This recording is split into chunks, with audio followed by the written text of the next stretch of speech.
Welcome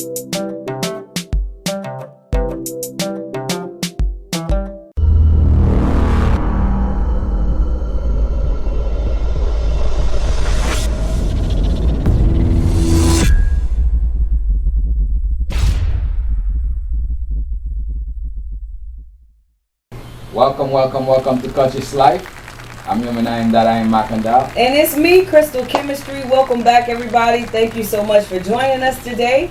We have a very special guest lined up for us today. We have Dr.Rik Stevenson here. Like and subscribe to the channel, and we will definitely go ahead and get to it then.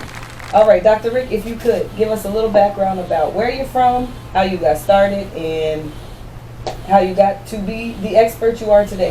Expert, okay. Absolutely. I'm actually from Philadelphia. Grew up in Philly, the oldest of 5 kids.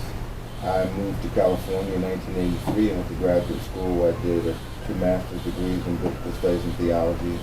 I have a doctorate of divinity in church history. And then 20 years later, I moved to Michigan, where I went to Michigan State, earned a PhD in African and African American studies, where I specialize in Middle Passage, Antebellum South. I'm interested in resistance studies, so I write on suicide by drowning as a form of resistance. So next to epidemiology, death by sickness and disease, the second most frequent reason for death on the slave ship was suicide. And in the context of suicide, there were those who cut their own throats, some starve themselves to death. I look at those individuals who decided to drown themselves. I wanted to know why they would jump off into those ships, off of the ships into the sea and drown.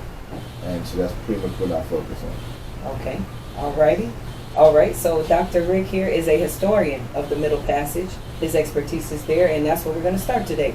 So to jump in, I know there has been discussion in the past. I've heard things, I know you've heard things, and Dr. Rik doesn't deal in hearing.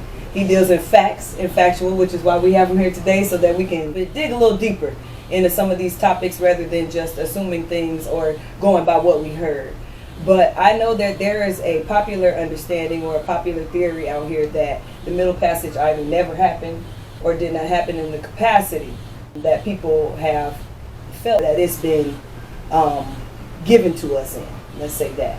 So in that sense, exactly how many people, give us an idea of what it looks like from the Middle Passage, transatlantic slave trade. Everybody is familiar with that. If not, we know that that is pretty much when European Spaniards came from Europe or Spain, or Europe, as Spain is a part of Europe, but came from Europe, came down to Africa, and then came across to the Americas, what part that may be, whether it be South America, Central America, North America, but this somewhat of a triangular route.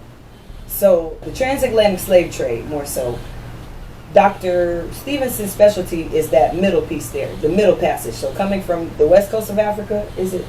To North America. To North America. So, or is it North America or just Americas in general? Well, North America, you're talking about the Caribbean, you're even talking about Brazil. So there was a triangle slave trade. The transatlantic slave trade had 3 legs to it. The reason that the travel from West Africa to North America is called the Middle Passage is because it was the second leg of the triangle. So the first leg of the triangle came primarily from Britain and from the Netherlands. The Dutch and the British actually moved more Africans than the Spanish did. They were the leaders. So the first leg was from Europe into West Africa. And that was when the Europeans would bring various textiles into the continent to trade for salt, because salt was one of the primary means of currency and for people. 3 things you need about the slave ship. 1, there were surgeons on board. That's how we have the records, because surgeons had to keep records of how people died. Okay. Because of insurance. Merchants purchased individuals and they insured them. There's a company today called New York Life. Still, yes, it's still very much involved. New York Life started as a company called Nautilus, who insured slaves. And in these purchase agreements was a clause called the perils at sea. The perils at sea included insurrection, they included suicide, they included murder. And if you could prove that a person that was purchased died in one of those perils, you could collect the insurance. So they were certain. There were also interpreters on the ships. Why? Because the British and the Dutch didn't speak Igbo or Fulani or Shante. So there's interpreters. So we also have interpreters who interpreted events for these Europeans to say what was going on. There was an experience of Africans called sullen melancholy. We would call that depression. And you would hear people screaming and crying because of their distancing from the land. And we have documents to prove that. I can show you. These are primary source documents right here that were written in the 1700s. This was written in June 1783. This document right here, which I purchased, you can see the handwriting. They sailed from Liverpool in June 1791. They arrived in Embarcadero in September. They sailed from there to West Indies, October, with 474 Negroes. Arrived in Barbados, and then they departed after selling. They sold 270 Negroes in Dominican, and then they continue on. So we have primary source documents to tell us what happened. Absolutely. So we have the surgeons, we have the interpreters, and then we had carpenters. The carpenters transformed the ship when they got to Africa to put the chains in. They put the shackles in. Because you can't move textiles the same way you move shackles. Then when they got to America, which is the third leg that goes back from America, North America, back to Europe, they changed the ship again. Why? Because you got tobacco, you got cotton, you got sugar. Because once sugar becomes a part of the diet, the numbers increase. Right? You need more people to harvest sugar. You from Haiti? Yes. They harvest sugar there. Yeah, they harvest sugar. You need more people to harvest sugar than you do cotton. You can teach a 5-year-old to harvest cotton. Yes. But sugar, you need people to cut it. You got to set the fire to burn the snakes. Yes. You got to cut the stalks up. So you need more people to accomplish the goal. So when people say the Middle Passage didn't happen, that's incredible. To even believe that. We know that between 10 to 15 million Africans were forcibly moved from Africa between 1500 and 1900. We know that. We've got documents for it, right? We can go to the Transatlantic Slave Trade database and we can show you the ships, the names of the ships, the drivers of the ships, the captains of the ships.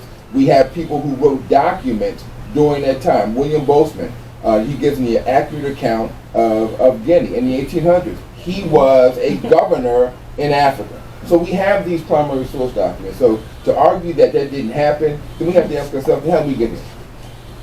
Excellent question. Yes. How do we get here? Yeah, because I had this question before we continue. I didn't meant to cut you off because there is a lot of information that's circulating around and stuff. My challenge is, or my biggest thing is how do you really know which is the correct information or which is not?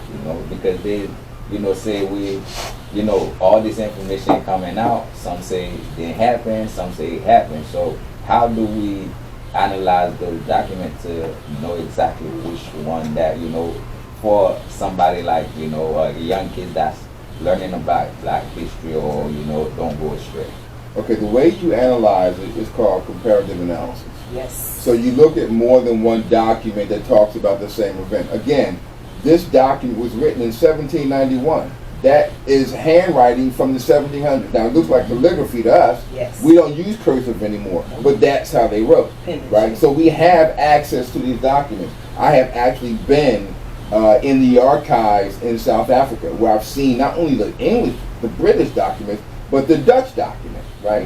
And how would or why would so many people support the notion that our foreparents came from Africa if they didn't?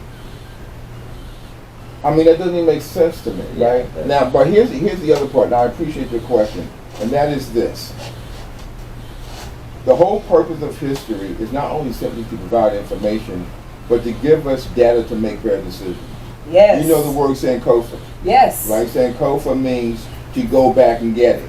And oftentimes the Sankofa bird is facing forward with his head backwards reaching for an egg. Why? Because the egg represents new life, new information. So the reason he's reaching back is to get information and make decisions so he can go further forward, right? And so we know, based on not only British documents and Dutch documents, but also Spanish documents, but we also know from African documents, right? In Timbuktu, there's over 700,000 handwritten documents before the 9th century. So you're not going to believe that? Yeah, yeah.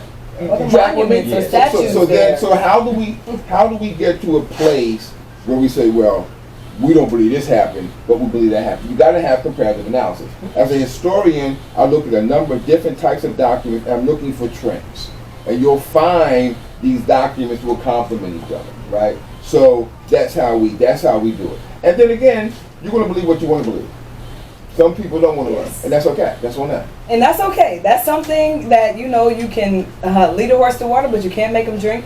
But the main thing here is to make sure that you are researching things that support and refute everything. Everything that you're looking for, look for both sides so that it's balanced and that you can get a nice unbiased view of exactly what it is you're looking for, so that you're not just being corn-fed. Okay? So, excellent question. Thank you so much for that, Dr. Rik. Going ahead and moving on to, actually, do you have any other questions about the Middle Passage before we go? Because I know, so we know that it has happened. Actually, I do have another question about the Middle Passage before we move on. So, one thing that people have mentioned, so we know that it actually did happen. Now that we know that there are documents that support that it did happen, it was a thing, and people did get transported from the coast of Africa as a business to parts of America. My question would be, what are those numbers looking like? So we're talking about numbers from Africa. We get skewed numbers. Sometimes people say, oh, it was only 10 million, oh, it was only 5 million, oh, it was only, you know, whatever. Like, what do these numbers actually look like? You know what I mean? And what, just some kind of perspective here. Okay. So the reason that the numbers, one of the reasons that the numbers fluctuate is because, one, they don't calculate the people who died. Okay. So figure it like this. In order to get to a slave ship, the average person may have walked 200 miles just to get to the coastline, right? And so you have a significant loss of people before they even get to the coastline. Once they get to the coastline, the slave ships actually sat off the coast until they were filled. Okay. So then some of the Africans who made it to the coastline died while they were being held. So we don't have numbers for them. Yeah. Then we have those individuals who did make it on the ship, and they died on the ship, and they're thrown overboard. Right. They weren't buried. Yeah. They were thrown into the shark, right? And so that's one of the reasons why some scholars argue that sharks that followed the slave ships, we find some of those species in Jamaica and the Bahamas because they followed the slave ships. Okay, yes. Because they were constantly throwing people overboard for a couple reasons. One, when they died, they threw them in the water. You can't keep them on the boat, right? Two, oftentimes they would do it as a means of punishment.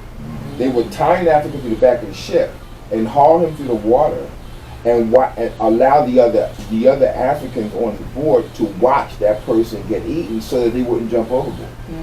There's one narrative I read about a captain who beat one of his crew members for shooing the sharks away from the ship. But the captains were clear that the sharks kept the Africans from jumping overboard. As a matter of fact, there were so many Africans who jumped overboard, slave ship technology changed. They started putting nets around the ships so that if they jumped off the ship, they lay on the board. But here we go. But we have a gentleman, his name is Dr. Alexander Falconbridge. You can look him up. In 1789, former slave ship surgeon described the deaths of the final surviving captives aboard the Zon. You can look up the slave ship Zon. He writes, the outraged misery they could no longer endure, and the 10 last victims sprang disdainfully from the grasp of the tyrants, defied their power, and leaping into the sea. You can look this up and find it, right? It was written 1789. So we know that and we also know from another doctor whose name is Thomas Trotter. He was a Royal Navy surgeon. He talks about this notion of melancholy. We would call it depression, right? So we have these documents, but how do you know? One, because they were sold. Definitely. So when they got to destination, many of them were sold. Another reason why they fluctuate is because sometimes, especially with the young girls, they were put on these ships as payment. Right? In order to pay a crewman, he might get a young person. There's no documentation for it. Of course not. So that's why the numbers begin to fluctuate. Some loss there. Yeah, right? definitely. And so you're going to have these numbers. But then there's another ship. It's called the Leusden. Leusden. The Leusden was on its way to I can't think of it. Anyway, 644 people on the ship. The ship hits a reef, begins to sink. The captain orders all of the Africans below deck, locks the hull, and the crew boats away in rowboats and drowns 644 people. We have the documents to prove that. So when people say, well, I don't believe it, the question I would have to ask them, what are you reading? Right? Are you reading secondary or tertiary source? Someone look up something. Or are you looking at primary sources? Right. And what I look at are primary sources. Definitely. Right? And that's what we have here. So here's the Translated Slave Trade Database. Here's the voyage, the year, the name of the vessel, where it started, Mozambique, where it was going, the people there, and the number of people on ship. We have this data. It's a lot of people. And this is only one page. There's 2,405 people on this one page alone. So we have the data. This ship right here, the name of the ship was the Sociedad. The place where the vessel began was Bahia. The principal places the captain's purchase were Cabinda, and the principal place where captains were landed was Bahia. 393 captains on board. We have the data. So people were actually being transported. That is not fictitious. That was a real thing. And we have data to prove it. So, again, as a historian, my responsibility is to get as close to the original event as possible. Absolutely. So I want to read the primary source data. We have this information in front of us, and I just showed it to you. Absolutely. And this document right here, this document was written, this was written in 1791. There's a date right there. Yep. Sailed from Liverpool, June 19, 1791. So we have, these are diaries. I purchased these. One of them, this particular one right here, the reason I purchased it is because I want to write about this guy, Captain Charles Monnier, right? Because of his experiences at sea. And all of this right here is his diary. Okay. Liverpool, June 1791. Okay, so we have the He's source. documenting his transportation. Exactly. And transporting product or product from Africa to the Americas or certain parts in America. But it also shows you the menus. It'll show you the food they had on board, what the yams and the collards and the plantains, because they had to feed them. So we have that on here as well. So my point is, why would someone make this stuff up? Yeah, that's the whole thing about it, because people say they're making it up to misleading the people that was on the land before. Well, I'm telling you, you can find the source. And we were actually talking earlier about people, you mentioned about like boats weren't the only way to transport people. Yeah. You said the same thing. People, if there was a way to transport prior to boats, people would walk. It's not like, so there was something you mentioned earlier about people being walked and dying on the way. Absolutely, definitely, So, for sure. Slave ships were torture chambers. When you're at sea, you're on a ship. Okay, imagine this. You know what spooning is, right? Yes. So imagine laying on your left side or your right side for 30 days. Because that's how long it took, between 30 to 60 days to get from the west coast of Africa to North America. That's if the wind's blowing. If the wind stops blowing, the boat sinks steps in the water because it can't move. There's no oars, there's no motors, right?